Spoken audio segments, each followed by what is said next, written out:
नमस्कार.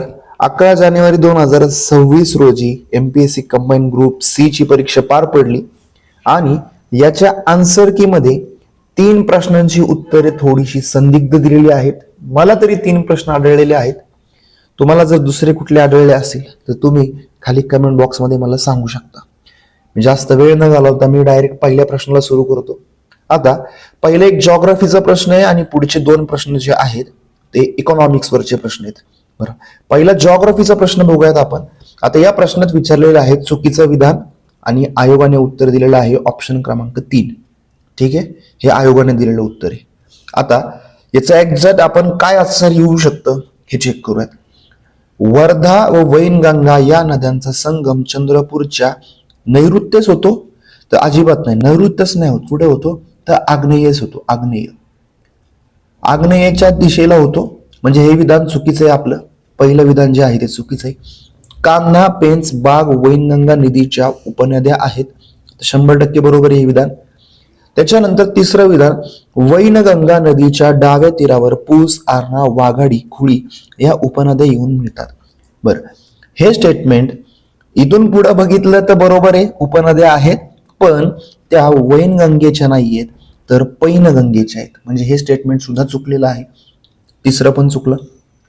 तावरजा, तोरणा, मन्याड, गिरणा इथपर्यंत ठीक होतं. गिरणा ही तापीची उपनदी आणि इथं म्हटलं हे मांजरा नदीच्या उपनद्या आहेत, म्हणजे गिरणा चुकले, म्हणजे चौथं पण ऑप्शन चुकलेलं आहे.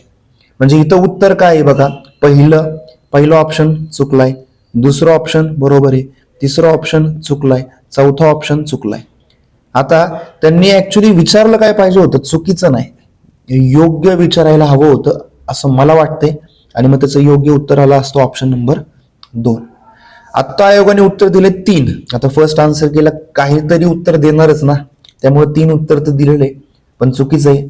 आणि 100% म्हणजे 100% हा प्रश्न सेकंड आन्सर केला कॅन्सल होणार. ठीक आहे, इथं खाली मी मॅप पण टाकला होता, जाऊ देत. चला पुढं.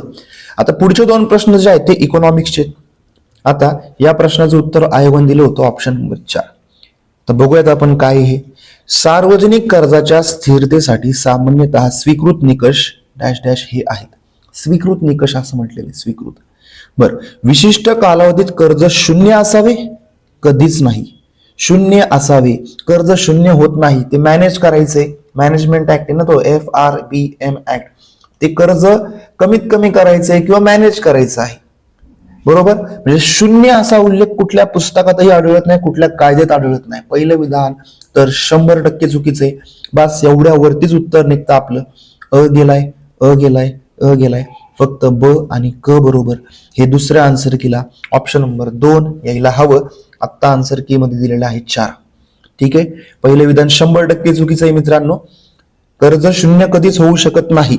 कर्ज आपण घेणारच आहे, ते विकासासाठी घेतलं जातं, त्यामुळे अविधान चुकीचं आहे. पुढं शेवटचा प्रश्न, अन्नधान्याचे बफर स्टॉक डॅश डॅश करिता असतात. आता सरकार काय करतं, बफर स्टॉक करून ठेवतं प्रत्येक अन्नधान्याचा. त्याचा मुख्य उद्देश काय, किमतीतील चढ उतार मर्यादित करण्यासाठी. ठीक आहे, चला आयोगाने उत्तर 1 दिलेले, बरोबरच आहे पहिलं स्टेटमेंट. पण होतं काय, ज्यावेळेस चढ उतार होतो ना, त्याचाच परिणाम म्हणून हे पण घडत असतं खुल्या बाजारात विकण्यासाठी. विचार करा थोडासा, बाजारात जर किमती खूप कमी होत असतील तर सरकार काय करणार, विकत घेऊन लगेच बफर स्टॉक करणार. बाजारातल्या किमती वाढत असतील तर सरकार लगेच बाहेर काढून ते विकणार, खुल्या बाजारात विकणार.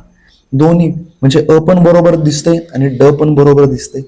त्यामुळं हा प्रश्न 29 नंबरचा आहे ना, 100% नाही म्हणत मी, होईल का नाही चेंज, वरचे 2 तर 100% चेंज होण्यासारखेच प्रश्न आहेत. पण हा प्रश्न कदाचित आयोग फक्त 1 पण ठेवू शकेल, फर्स्ट आन्सर कीला जे दिले तेच, किंवा कदाचित जेवढ मुलांनी जो ऑब्जेक्शन घेतलंच तर ऑप्शन नंबर 2 सुद्धा देऊ शकेल, ऑप्शन नंबर 2. ठीक आहे, मला हे 3 प्रश्न संदिग्ध आढळले होते. तुम्हाला जर याच्या व्यतिरिक्त अजून कुठले प्रश्न संदिग्ध आढळले असतील तर ते मला कमेंट बॉक्समध्ये जरूर सांगा. ठीक आहे, धन्यवाद.